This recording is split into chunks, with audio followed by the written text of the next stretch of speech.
ನಮಸ್ಕಾರ ಗೆಳೆಯರೇ. ಬರುವ ಬೇಸಿಗೆ, ಬಿರುಬಿಸಿಲು ಮತ್ತು ದೇಹವನ್ನು ಸುಸ್ಥಿತಿಯಲ್ಲಿ ಇಡುವ ಜ್ಯೋತಿಷ ಆಯುರ್ವೇದಿಕ ಸಲಹೆಗಳನ್ನು ಪ್ರಯತ್ನಿಸಿ. ಜ್ಯೋತಿಷ್ಯ ಪರಿಣಾಮಗಳು. ಮಾರ್ಚ್ನಿಂದ ಮೇ 14ರವರೆಗೆ ಸೂರ್ಯ ತನ್ನ ಉಚ್ಚ ಮನೆಗೆ ಪ್ರವೇಶಿಸುತ್ತಾನೆ, ಅಂದರೆ ಮೇಷರಾಶಿಗೆ. ಮೇಷರಾಶಿಯಲ್ಲಿ ಸೂರ್ಯನ ಅದ್ಭುತ ಶಕ್ತಿಯಿಂದ ಸಹಜವಾಗಿ ಬಿಸಿಲು ಹೆಚ್ಚು ಆಗುತ್ತದೆ.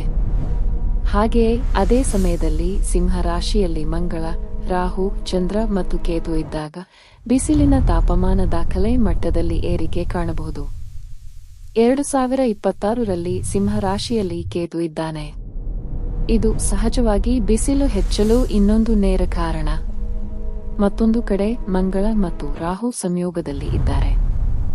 ಈ ಎಲ್ಲ ಪರಿಣಾಮಗಳಿಂದ ಮೇ 14ರವರೆಗೆ ಬಿಸಿಲಿನ ತಾಪ ಹೆಚ್ಚಾಗುತ್ತದೆ. ಬಿರು ಬಿಸಿಲಿನಿಂದ ರಕ್ಷಣೆ ಪಡೆಯುವ ವಿಧಾನಗಳು. ತಾಮ್ರದ ಪಾತ್ರೆ ನೀರು. ತಾಮ್ರದ ಪಾತ್ರೆಯಲ್ಲಿ ನೀರು ತುಂಬಿ ಕುಡಿಯುವುದರಿಂದ ದೇಹ ಶೀತವಾಗುತ್ತದೆ. ಇದು ಮಂಗಳ, ರಾಹು, ಸೂರ್ಯಗ್ರಹದ ತಾಪ ಶಕ್ತಿಯನ್ನು ಕಡಿಮೆ ಮಾಡುತ್ತದೆ ಮತ್ತು ಪಿತ್ತದೋಷವನ್ನು ನಿಯಂತ್ರಿಸುತ್ತದೆ. ಮಡಿಕೆ ನೀರು. ಗುರು ಮತ್ತು ಶನಿ ಅಂಶವಾದ ಮಡಿಕೆಯಲ್ಲಿ ನೀರು ಇಟ್ಟು ಕುಡಿಯುವುದರಿಂದ ದೇಹ ಶೀತವಾಗುತ್ತದೆ, ವಾತ ಮತ್ತು ಪಿತ್ತ ಶಮನವಾಗುತ್ತದೆ. ಸೂರ್ಯ, ಮಂಗಳ, ರಾಹು, ಕೇತುವಿನ ತಾಪವನ್ನು ತಗ್ಗಿಸುತ್ತದೆ. ಬಿಳಿ ಬಟ್ಟೆ.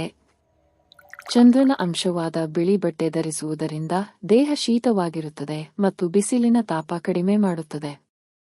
ಹೈಡ್ರೇಟಿಂಗ್ ಆಹಾರ. ಬೇಸಿಗೆ ಹೈಡ್ರೇಷನ್ ತಪ್ಪಿಸಿಕೊಳ್ಳಲು ಹೆಚ್ಚು ನೀರು ಸೇವನೆ ಅತ್ಯುತ್ತಮ ಮಾರ್ಗ. ಹಣ್ಣುಗಳು, ಕೋಕೋನಟ್ ವಾಟರ್ ಸೇವಿಸಿ ದೇಹ ಶೀತವಾಗಲು ಸಹಾಯವಾಗುತ್ತದೆ. ಸಾರಾಂಶ. ಜ್ಯೋತಿಷ್ಯ ಮತ್ತು ಆಯುರ್ವೇದವನ್ನು ಸೇರಿಸಿ ಈ ಚಿಕ್ಕ ಕ್ರಮಗಳನ್ನು ಪಾಲಿಸಿದರೆ ಬಿಸಿಲಿನ ಸಮಯದಲ್ಲಿ ನಿಮ್ಮ ದೇಹ ಸುಸ್ಥಿತಿಯಲ್ಲಿ ಇರಬಹುದು.